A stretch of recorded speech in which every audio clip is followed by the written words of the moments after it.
जलाई, राम जी की क्रोधाग्नि में वो भस्म हो जाता है, जो भक्त का अपराध करता है। ऐसे हुए अम्बरीश महाराज। और इसी वंश में आगे चल करके हुए हैं हरिश्चंद्र। हरिश्चंद्र के रोहित, रोहित के हरित, हरित के चंपक। फिर आगे चलने पर हुए राजा सगर।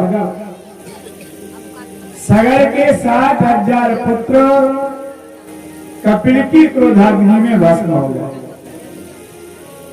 महाराज जी, इनकी क्या कथा है? हमने सुना है कि इनके कारण ही गंगा जी पधारी हैं, तो संभव हो, समय हो तो इनकी कथा थोड़ी समझाइए। सुनो, सुनाते। एक बार बहुत बड़ा यज्ञ किया था राजा सगर ने, अश्व को छोड़ दिया गया और ये घोड़ा इंद्र ले गए और कपिल मुनि के आश्रम पर बांध दिया। सगर के 60,000 पुत्र जब घोड़े को खोजते खोजते वहां पहुंचे तो ऋषि ध्यान मग्न थे। कपिल मुनि घोड़ा बना देखा तो सगर के 60,000 पुत्रों ने विचार किया, ये ढोंगी है, पाखंडी है, इसने हमारे घोड़े को चुरा लिया है, अब यहाँ आंख बंद करके बैठ गया है। तो 60,000 सगर के पुत्र एक साथ कपिल मुनि पर अस्त्र शस्त्र लेकर के टूट पड़े।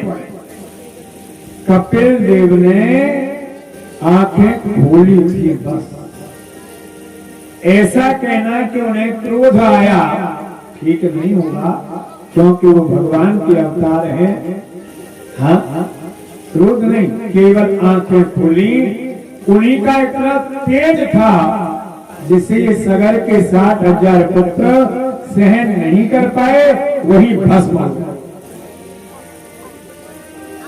जब नहीं लौटे बहुत दिन तक, तो दूसरी रानी के पुत्र अंशुमान खोजते खोजते वहां पहुंचे। कपिल मुनि को प्रणाम किया और निवेदन किया, महाराज इनका उद्धार अब कैसे होगा? निवेदन है आपसे कि भाई स्वर्ग से गंगा जी आवे तो इनका उद्धार संभव है, बाकी दूसरा कोई साधन सुविधा हमें नजर नहीं आती। गंगा जी को लाने के लिए अंशुमान ने तपस्या की, गंगा जी नहीं आई। अंशुमान के बाद दिलीप महाराज तपस्या करते हैं, गंगा जी नहीं आई। और फिर भागीरथ जी तपस्या करते हैं। पहले जो तपस्या कर गए उनका पुण्य, और कुछ ही दिन भागीरथ जी ने तपस्या की थी कि गंगा मैया ने दर्शन दे दिया। बोलो गंगा मैया की। भाई उनका पुण्य था तो जिनका पुण्य एकत्रित हो गया, तो गंगा जी ने कहा पुत्र मैं आने को तैयार हूं, पर ये तो बताओ स्वर्ग से उतर के आऊंगी तो मेरा वेग इतना होगा कि पृथ्वी का भेदन करके मैं पाताल में चली जाऊंगी। मेरे वेग को कोई धारण कर सके ऐसा कोई है कि मैं भोले बाबा को मना लूं? पहले मना लो। शिव जी की आराधना की, महादेव ने आश्वासन दिया, कोई बड़ी मुसीबत आवे तो भोले बाबा को आगे कर देते हैं, अब झेलो। समुद्र से विष निकला, लक्ष्मी जी नारायण ने ले ली, कौस्तुभमणि नारायण ने ले ली, अमृत देवता पीते हैं, ऐरावत हाथी इंद्र ले गए। और जब विष निकला, आजा महाराज पी लो, पी लो विष। अब गंगा जी आ रही है तो आओ महाराज, क्योंकि ये महादेव है, सब देव है पर ये महादेव है। बोलो शंकर भगवान की। शिव जी ने आश्वासन दिया और कहा मैं तैयार हूं। गंगा जी पधारी है जटाओं में। बोलो गंगाधर भगवान की। गंगा जी को धारण किया है, एक जटा का जल दे दिया। भागीरथ आगे आगे जा रहे हैं, जल पीछे पीछे जा रहा है। और वहां पहुंचे जहां इनके पूर्वज थे, जल का स्पर्श हुआ और उन सबका उद्धार हो गया। बोलो भागीरथ जी महाराज की। गंगा जी की बड़ी महिमाएं सर। एक जगह तो वर्णन है, लिखा है इदम ही गंगम त्यजतो विहंगम पुनर्न चांगम यदि वापि चांगम करे रथांगम सैने भुजंगम यानी विहंगम चरणे भुगम। ये गंगा जी की महिमा है। भाव ये है कि जो गंगा जी में अपनी देह का त्यागन करता है, इदम ही गंगम त्यजतो विहंगम, देह का त्यागन करता है, पुनर्न चांगम, उसे दोबारा देह नहीं लेनी होती।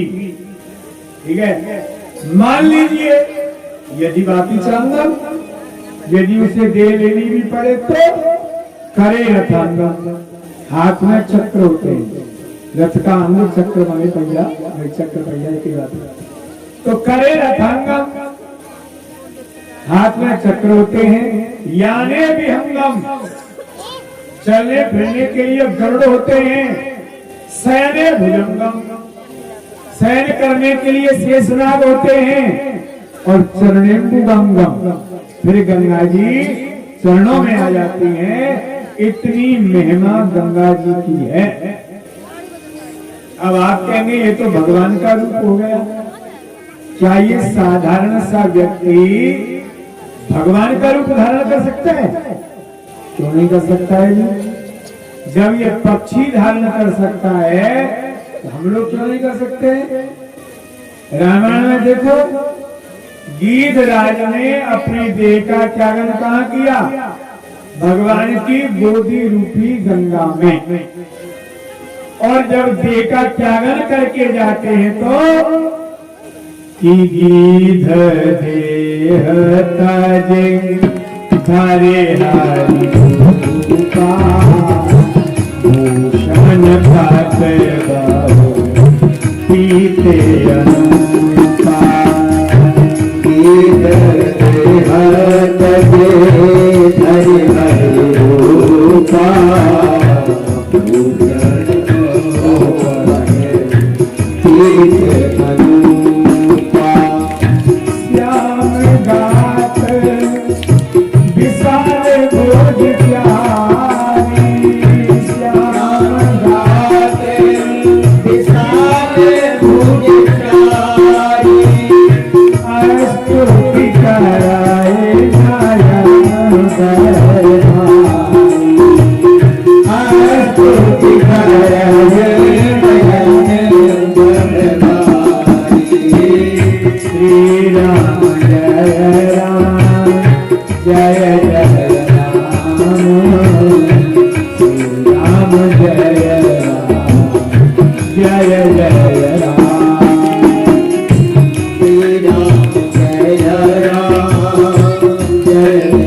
धरे हरि रूपा भूषण पटवीत नूपा श्याम गात विशाल भुलचारी स्तुति करे नयन बहवा।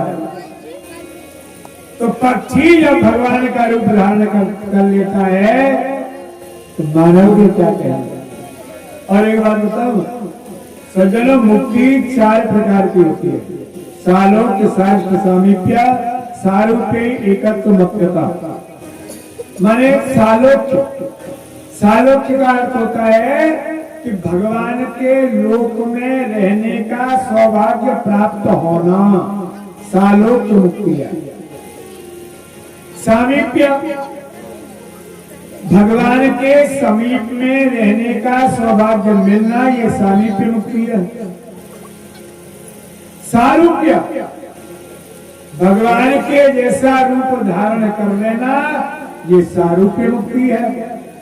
और एकत्व, भगवान में ही लीन हो जाना, इसे कहते हैं मोक्ष।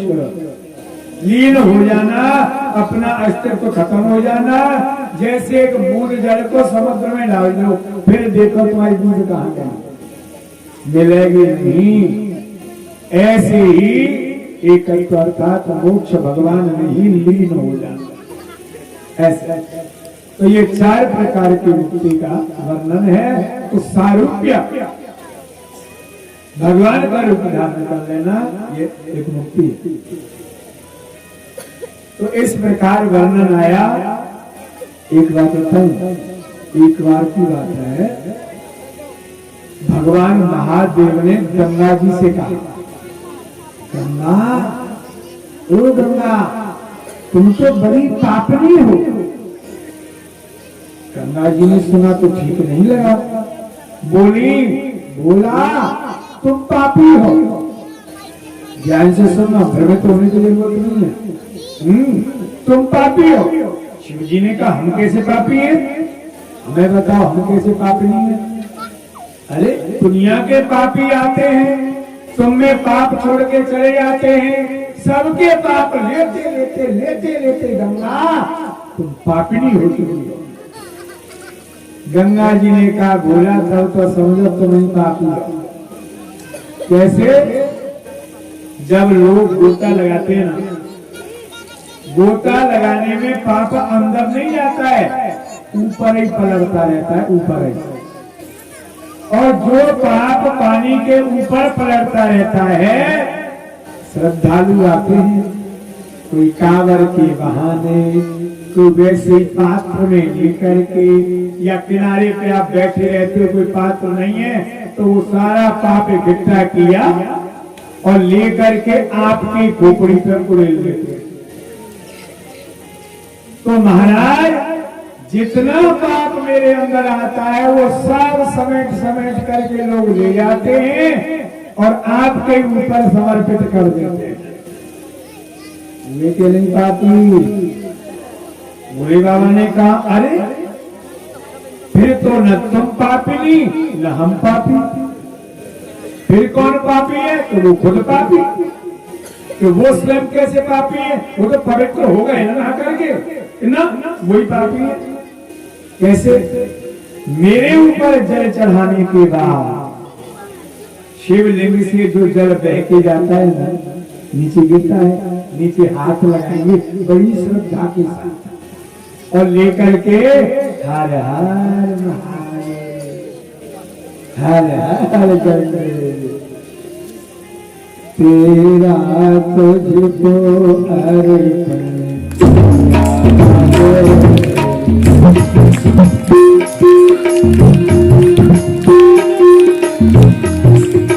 तो उसका पाप उसी पे चला जाता है, न हमारे ऊपर न तुम्हारे ऊपर। अब ध्यान दें बात को समझने के लिए। देखो, न तो गंगा जी पापनी है, न भगवान शिव पापी है, और न वो नहाने वाला पापी है। अच्छा, ये तीनों पापी नहीं है तो फिर पाप कहाँ गया? कहीं तो जाना चाहिए कि नहीं? कोई चीज कहीं छोड़ी गई है, कोई स्थान तो उसका होगा, फिर कहाँ गया पाप? देवी भागवत में लिखा है, जब गंगा जी को यहाँ आना हुआ तो गंगा जी ने ये शंका प्रकट की भगवान विष्णु से कि आप मुझे मृत्यु लोक में भेज रहे हैं, मैं वहां जाऊंगी, कितने पापी आएंगे, स्नान करेंगे, पाप छोड़ छोड़ करके जाएंगे, हम तो बड़ी गंदी हो जाएंगे। भगवान मुस्कुराए और बोले गंगा एक ही बात क्या सोच रही हो, थोड़ा दूसरी बात सोच रहे हो। कैसे? तुम्हें पापी ही नहाएंगे, पुण्यात्मा लोग नहीं नहाएंगे, संत पुरुष तुम्हें स्नान नहीं करेंगे। यदि पापी स्नान करके तुम्हें गंदा करेंगे तो मेरा वचन है पुण्यात्मा पुरुष संत पुरुष तुम्हें स्नान करके तुम्हें पुनः पवित्र कर देंगे। गंगा तुम्हें पुनः पवित्र कर देंगे। तुम कभी गंदी होने वाली नहीं हो, तुम पवित्र ही बनी रहोगी, पवित्र बनी रहोगी। तो गंगा जी कभी गंदी नहीं होगी। अब जाने कहां से लोग बना देते उनका सीधा कि राम तेरी गंगा मैली हो गई, पाप नाम पाप होते होते। अरे भैया, गंगा ही कैसी जो गंदी हो जाएगी? गंगा कभी गंदी नहीं होती, गंगा हमेशा पवित्र रहती है। बोलो गंगा मैया की। आगे चल के इसी वंश में खट्वांगाद दीर्घबाहुश्च रघुः तस्मा पृथुस्रवा अजस्ततो महाराजः तस्मात् दशरथो भवत्। खट्वांग हुए, खट्वांग के दीर्घबाहु, दीर्घबाहु के रघु, रघु के पृथुस्रवा, पृथुस्रवा के अज, और अज के हुए महाराज दशरथ। बोले दशरथ महाराज की। अब यहां से कथा कहने बैठो ना तो 9 दिन की कथा कम से कम होती है। राम राम। अभी तो हमारे कन्हैया जी पधारेंगे तो पहले राम जी के बारे में श्रवण करें, इनका जन्मोत्सव मना लें थोड़ा सा। ज्यादा कथा राम जी की है नहीं, भागवत जी में 2 अध्यायों में कथा है और बड़ी सुंदर बात है। देखो रामायण पढ़ो तो पहले शिव जी की कथा आती है, तब राम जी की कथा आती है। भागवत जी पढ़ो, ये इधर का अल्लाह हो रहा है पर्दे के पीछे, तो भागवत जी पढ़ो तो पहले राम जी की कथा आती है और फिर कन्हैया जी की कथा आती है। शिव जी की कथा आई तो इसका भाव ये है, पहले भगवान शिव के चरणों में प्रेम करेंगे तब राम कथा के अधिकारी बनेंगे। और यहाँ राम जी की मर्यादा पालन करेंगे तब कृष्ण कथा के अधिकारी बनेंगे आप। और बिना ये राम मर्यादा पालन किए कृष्ण कथा में घुस गए ना, विचलित हो जाओगे कि ये कैसी कथा चल रही है, ये क्या हो रहा है? इसलिए कृष्ण कथा से पहले राम कथा थी। अयोध्या के राजा महाराज दशरथ हैं, बड़ी उम्र इनकी हो चुकी है और लिखा है कि 60,000 वर्ष की उम्र इनकी हो चुकी है, पर संतान नहीं है। बड़े दुखी हुए, गुरु जी के पास गए, गुरुदेव संतान नहीं है, आप जैसा गुरु हो और चेला निपुटा हो, ये बात अच्छी नहीं है। एक पुत्र चाहिए तुम्हें? अरे महाराज एक से क्या होता है, 2 चाहिए। राजा चुप पड़ गए कि 3 चाहिए। राजा नहीं बोले कि 4 चाहिए। महाराज बड़ी कृपा हो जाए, 4 बेटा मेरे यहाँ हो जाए। कि धराओ धीर होई हैं सुखचारी, धैर्य धारण करो, तुम्हारे यहाँ 4 ही पुत्र होंगे। कब? इस श्रृंग द्वारा सुंदर पुत्रेष्टि यज्ञ कराया गया है और यज्ञ से अग्नि देव चरु लेके निकले हैं, जो गुरुजी को दिया, गुरुजी ने राजा को दिया, राजा रानियों में विधिवत बांटते हैं। और जैसी रानियों ने ये चरु का प्राशन किया, खाया, तो गर्भवती हुई है।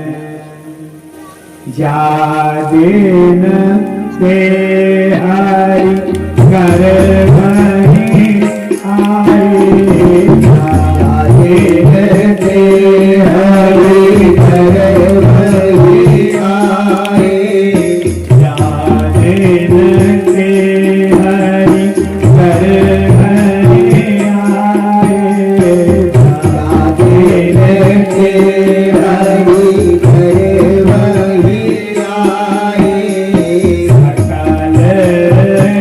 सुख संपत्ति छाए, सकल लोक सुख संपत्ति छाए, तिथि मधु मास पुनीता, तिथि मधु मास पुनीता, सुकाल पक्ष आगे